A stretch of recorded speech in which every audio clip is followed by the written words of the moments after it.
Kuttanad FM 90.0 കർഷകന്റെ radio. കർഷകന്റെ വാക്ക്, കൃഷിയുടെ കൂട്ട്. മികച്ച അധ്യാപകനുള്ള 2023-24 സംസ്ഥാന ഗവൺമെന്റിന്റെ അവാർഡ് കരസ്ഥമാക്കിയ ശ്രീ വി സവിനയനാണ് ഇന്ന് അധ്യാപക ദിനത്തിൽ കുട്ടനാട് FM 90.0 എത്തിയിട്ടുള്ളത്. ആര്യക്കര AB വിലാസം ഹയർ സെക്കൻഡറി സ്കൂളിലെ കായിക അധ്യാപകനാണ് അദ്ദേഹം. ഈ അധ്യാപക ദിനത്തിൽ ശ്രീ വി സവിനയൻ പങ്കുവച്ച വിശേഷങ്ങൾ.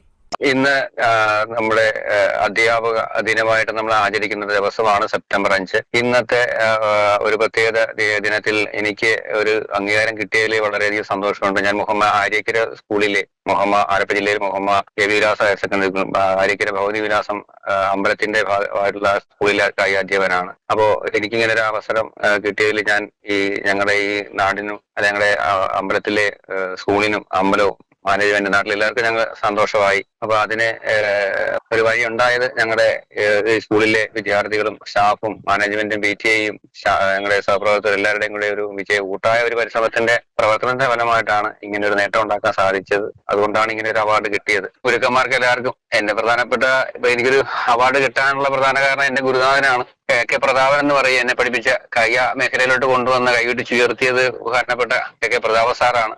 സാറിനെ എന്റെ കുടുംബത്തിനും ഭാര്യ പ്രീത, മക്കള് അനഘ, അർജുൻ, അവരെല്ലാവരുടെയും ഒരു സപ്പോർട്ടാണ്. കാരണം രാവിലെ 6 മണി തൊട്ട് വൈകുന്നേരം 7 മണി വരെ നീണ്ടു നിൽക്കുന്ന ഒരു ജോലിയാണ് ഞങ്ങളെ സംബന്ധിച്ചിടത്തോളം കായിക മേഖലയിൽ പ്രവർത്തിക്കുന്ന അധ്യാപകർക്കുള്ള ഡ്യൂട്ടി മേഖലയിൽ പ്രവർത്തിക്കുന്നവർക്ക്. അപ്പൊ അങ്ങനെ പ്രവർത്തിക്കണമെന്നുണ്ടെങ്കിൽ നമ്മുടെ വീട്ടുകാരുടെ സപ്പോർട്ട് വേണം, സ്കൂളിന്റെ സപ്പോർട്ട് വേണം, മാനേജ്മെന്റിന്റെ നാട്ടുകാരുടെയൊക്കെ സപ്പോർട്ട് വേണം. അങ്ങനെ ഒരു നല്ല സപ്പോർട്ട് ഉള്ളത് കൊണ്ടാണ് എനിക്കിങ്ങനെ ഒരു അവാർഡ് നേടാനായിട്ട് സാധിച്ചത്. ഞങ്ങളുടെ സ്കൂളിലെ PTA president Lalichan, principal Bijo sir, HM Nisha teacher, manager Jayalal sir, ഇതിനു മുമ്പുണ്ടായിരുന്നുള്ള PTA പ്രസിഡന്റുമാരും പിന്നെ HM-മാരും ഒക്കെ നാട്ടുകാരും ഒക്കെ എന്റെ സ്റ്റാഫുകളൊക്കെ നല്ല രീതിയിൽ സപ്പോർട്ട് ചെയ്തിട്ടുണ്ട്. കാരണം കായികാധ്യാപകൻ പ്രവർത്തിച്ചുകൊണ്ട് മാത്രം നമുക്ക് കുട്ടികളെ രക്ഷപ്പെടുത്താൻ പറ്റത്തില്ല. അവരുടെ ഒരു അകമഴിഞ്ഞ സഹകരണം, സാമ്പത്തിക സഹായവും നാട്ടുകാരുടെ സഹായവും ഒക്കെ ഉണ്ടെങ്കിൽ മാത്രമേ അത് ചെയ്യാൻ പറ്റുള്ളൂ. അതുകൊണ്ടാണ് ഇപ്പൊ നമ്മുടെ ഈ മുഹമ്മദ് എന്ന് പറയുന്ന ഒരു കൊച്ചു ഗ്രാമത്തിൽ നിന്നും ഒരു ഇന്ത്യക്ക് വേണ്ടിയിട്ട് 7 മെഡൽ നേടാനായിട്ട് 7 കുട്ടികൾക്ക് സാധിച്ചിട്ടുണ്ട്. നിലവിൽ ഇന്ത്യക്ക് വേണ്ടിയിട്ട് മെഡൽ മേടിച്ചിട്ടുണ്ട്. ഏഷ്യൻ മെഡൽ ഉൾപ്പെടെയുള്ള ഒരു കുട്ടി സ്കൂൾ ഒളിമ്പിക്സിൽ പങ്കെടുത്തിട്ടുണ്ട്. ബ്രസീലിൽ 2012 100 മീറ്റർ മത്സരത്തിൽ സ്കൂൾ ഒളിമ്പിക്സിൽ പങ്കെടുത്തിട്ടുണ്ട്. ശിൽപി എന്ന് പറയുന്ന കുട്ടി. 2 കുട്ടികൾ വേൾഡ് തല മത്സരത്തിൽ പങ്കെടുത്തിട്ടുണ്ട്. പവർ ലിഫ്റ്റിംഗില് അശ്വതി, അജീഷ എന്ന് പറയുന്ന 2 കുട്ടികൾ. അതുകൂടാതെ എന്ന് വെച്ചാൽ ഇപ്പൊ ഈ സ്പോർട്സിൽ വന്നതിലൂടെ നമ്മുടെ സ്കൂളിൽ നിന്ന് പഠിച്ചിട്ടുള്ള വോളിബോള്, അത്ലറ്റിക്സ്, അതുപോലെയുള്ള ഗെയിമിലൂടെ പവർ ലിഫ്റ്റിംഗ് അതുപോലെയുള്ള ഗെയിമിലൂടെ ഒരു 72 കായിക താരങ്ങൾ നിലവിൽ ജോലി കയറിയിട്ടുണ്ട്. ഈ 2026-24 26 വർഷത്തിനിടയ്ക്ക് 72 കുട്ടികളോളം ജോലിക്ക് കയറിയിട്ടുണ്ട്. അപ്പൊ അത് തന്നെയാണ് ഞങ്ങളുടെ സ്കൂളിലെ അല്ലെങ്കിൽ ആ നാടിന്റെ ഒരു കായിക മേഖലയിലുണ്ടായ ഒരു വളർച്ച. അതാണ് അത്ര 72 കുടുംബങ്ങളെ നമുക്ക് രക്ഷപ്പെടുത്താൻ സാധിച്ചു എന്നുള്ളത്. ഞങ്ങള് ആര്യക്കര ഭഗവതി വിലാസ ഹയർ സെക്കൻഡറി സ്കൂളാണ്, അമ്പലത്തിന്റെ ഒരു സ്കൂളാണ്. ഞങ്ങളുടെ ആ മണ്ണിന്റെ ഒരു പ്രത്യേകത ആണ്. അപ്പൊ അത് അത്രയും വീട്ടുകാരെ നമുക്ക് സഹായിക്കാൻ പറ്റി. അതോടെ വിവിധ മേഖലയിൽ ഒരുപാട് കഴിവ് തെളിയിക്കാനാണ് ഞങ്ങളുടെ സ്കൂളിലെ കൂട്ടായ പരിശ്രമത്തിലൂടെ നമുക്ക് സാധിച്ചിട്ടുണ്ട്. അതിന്റെ ഒരു മാത്രം വിജയമല്ല, ഇത്രയും ഒരു കൂട്ടായ്മ ഉള്ളത് കൊണ്ടാണ് അങ്ങനെ സാധിച്ചത്. അതുകൊണ്ടാണ് ഇങ്ങനെ ഒരു. അപ്പൊ ഈ കുട്ടികളൊക്കെ സ്പോർട്സ് വിഭാഗത്തിലാണോ ജോലി കിട്ടിയെന്ന് പറഞ്ഞത്? 72 കുട്ടികൾക്ക് കിട്ടിയെന്ന് സാർ പറഞ്ഞല്ലോ.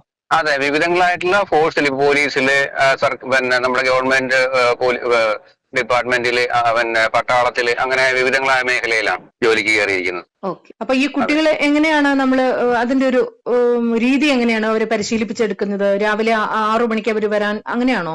അതെ, രാവിലെ 6:30 തൊട്ട് ഒരു 8 മണി 8:15 വരെ 8:30 വരെ നമ്മൾ രാവിലെ പരിശീലനം ഉണ്ട്. വൈകുന്നേരം 4 മണിക്ക് തുടങ്ങിയാൽ ഒരു 6:30 7 മണി 6:45 7 മണി വരെ ഉണ്ടാവും പരിശീലനം. ഇപ്പൊ ഈ 2 വർഷമായിട്ട് ഞങ്ങളുടെ പൂർവ്വ വിദ്യാർത്ഥികൾ ചേർന്നിട്ട് അവിടെ പഠിച്ചു പോയിട്ടുള്ള കായിക താരങ്ങൾ ചേർന്നിട്ട് ഒരു സ്പോർട്സ് അക്കാദമി മുഹമ്മദ് എന്ന ഒരു സ്പോർട്സ് അക്കാദമി രൂപീകരിച്ചിട്ടുണ്ട്. അപ്പൊ ആ അക്കാദമിയുടെ കീഴിൽ ഇപ്പൊ നിലവില് കോച്ചിങ് നേതൃത്വം നൽകാനായിട്ട് എന്റെ പൂർവ്വ വിദ്യാർത്ഥികൾ കൂടി ഇപ്പൊ നിലവില് സ്കൂളിൽ വരുന്നുണ്ട്. അപ്പൊ അതും ഞങ്ങൾക്ക് വലിയൊരു കുട്ടികൾക്ക് വലിയൊരു സഹായമാണ്. അവര് തന്നെ ഫണ്ട് മുടക്കിയിട്ട് 2 വോളിബോൾ കോർട്ട്, ഒരു ഷട്ടിൽ, പിന്നെ ക്രിക്കറ്റ് നെറ്റ്സ്, അതുപോലെയുള്ള സംവിധാനം, പിന്നെ ഗ്രൗണ്ട്, ഫുട്ബോൾ കളിക്കാനുള്ള ഗ്രൗണ്ട് ഒക്കെ റെഡിയാക്കി. അത് പൂർവ്വ വിദ്യാർത്ഥികളുടെ ഒരു സേവനമായിട്ട് അവർ ചെയ്തിരിക്കുന്നത്. അവരുടെ വരുമാനത്തിൽ നിന്ന് അവർ ചെയ്തതാണ്. അപ്പൊ അതോടൊപ്പം തന്നെ മാനേജ്മെന്റ് നല്ല രീതിയിൽ എല്ലാ കാര്യങ്ങൾക്കും നല്ല രീതിയിൽ അരിക്കര ഭവതിവിലാസിന്റെ മാനേജ്മെന്റ് നല്ല രീതിയിൽ ഫണ്ട് ചെലവാക്കുന്നുണ്ട് ഓരോ കാര്യത്തിനും. ഒപ്പം അവരോടൊപ്പം കൂടെ നിന്നുകൊണ്ട് ചെയ്യുന്നുണ്ട്. ഈ കുട്ടികളെ എങ്ങനെയാണ് അവര് താല്പര്യപ്പെട്ട് വരുന്നതാണോ അതോ സാർ സെലക്ട് നമ്മൾ സെലക്ട് ചെയ്യുന്നതാണ്. നമ്മൾ 5ാം ക്ലാസ്സിൽ വന്ന് ചേരുന്ന കുട്ടികളെ നമ്മൾ ഓരോ ക്ലാസ്സിലെ 4-5 ഡിവിഷൻ ഉണ്ട് ഞങ്ങൾക്ക് 5ാം ക്ലാസ്സിൽ. അതുപോലെ അപ്പൊ 5ാം ക്ലാസ്സിൽ വന്ന് ചേരുന്ന കുട്ടികളെ നമ്മളത് ഫിസിക്കലി ആയിട്ട് നമ്മളത് സെലക്ട് ചെയ്യും. ഓരോ കുട്ടിയെയും സെലക്ട് ചെയ്തിട്ട് അതിനകത്ത് മികച്ച കുട്ടികളെയാണ് നമ്മൾ അതിനകത്ത് ഓരോ ഇവന്റിലോട്ട് നമ്മൾ മാറ്റിയെടുക്കുക. എന്നിട്ട് അവർക്ക് പരിശീലനം കൊടുത്ത് നമ്മൾ കൊണ്ടുവരുന്നത്. അങ്ങനെയാണ് ചെയ്യുന്നത്. സാറിന് ഇത് കൂടാതെ വേറെ എന്തൊക്കെ അവാർഡുകളാണ് കിട്ടിയിട്ടുള്ളത്? എനിക്ക് തോന്നുന്നു എനിക്ക് വേറെ അവാർഡുകളൊന്നും കിട്ടിയിട്ടില്ല.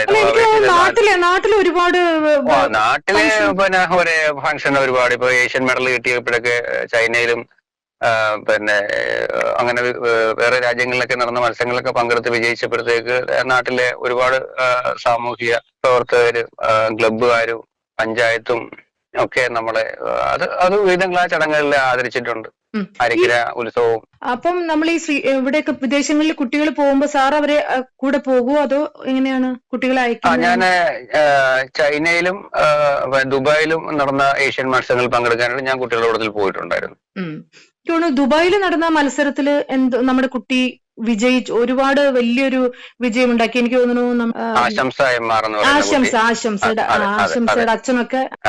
അപ്പൊ നമ്മുടെ നാട്ടിലെ കുട്ടികളാണല്ലോ എന്ന് കാണുമ്പോൾ നമുക്ക് ഫോട്ടോ കാണുമ്പോൾ നമുക്ക് അങ്ങനെയാണ് ഫീൽ ചെയ്യുന്നത്. അപ്പൊ അവരെയൊക്കെ ആ രീതിയിൽ വാർത്തെടുത്ത സവിനയൻ സാറിനെ എത്ര പ്രശംസിച്ചാലും എത്ര അഭിനന്ദിച്ചാലും മതിയാവില്ല.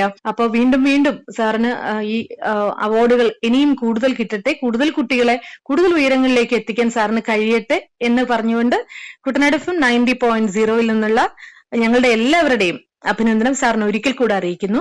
നന്ദി. വളരെയധികം ഇപ്പൊ നിങ്ങളുടെ കുട്ടനാടൻ ചാനലിന്റെ എന്നെ വിളിക്കാൻ മനസ്സുണ്ടായാൽ വളരെയധികം അതിലെ കായിക അധ്യാപകർക്ക് കേരളത്തിലെ എല്ലാ രാജ്യത്തെ മുഴുവൻ കായിക അധ്യാപകർക്കും അതൊരു പ്രചോദനമാണ്. കാരണം ഞങ്ങൾ ഈ അന്യം നിന്ന് പോയിക്കൊണ്ടിരിക്കുന്ന ഒരു വർഗമാണ് കായിക അധ്യാപകർ എന്ന് പറയുന്നത്. കാരണം കുട്ടികളുടെ എണ്ണം അനുസരിച്ച് മാത്രമേ ഞങ്ങൾക്ക് പോസ്റ്റ് കൊടുക്കൂ. കേരളത്തിൽ ഇപ്പൊ വളരെ 2000 താഴെയുള്ള ഒരു കായിക അധ്യാപകർ മാത്രമേ നിലവിൽ സ്കൂളുകളുള്ളൂ. എല്ലാ സ്കൂളിലും കായിക അധ്യാപകർ ഇല്ല. അങ്ങനെ ഒരു പ്രശ്നം ഞങ്ങൾ നേരിടുന്നുണ്ട് കായിക അധ്യാപകർ നിലയിൽ. അപ്പൊ അത് ഒരുപാട് പേർക്ക് പിള്ളേരുടെ എണ്ണം കുറഞ്ഞിട്ട് പുറത്തു പോകുന്ന ഒരു അവസ്ഥയൊക്കെ ഉണ്ട്. അപ്പൊ അതിന്റെ ഒരു മാറ്റങ്ങളൊക്കെ വരേണ്ട ഒരു കാലഘട്ടം. കാരണം ഫിസിക്കലി കുട്ടികളെല്ലാവരും അൺഫിറ്റ് ആയിക്കൊണ്ടിരിക്കുന്ന ഒരു കാലഘട്ടമാണ്.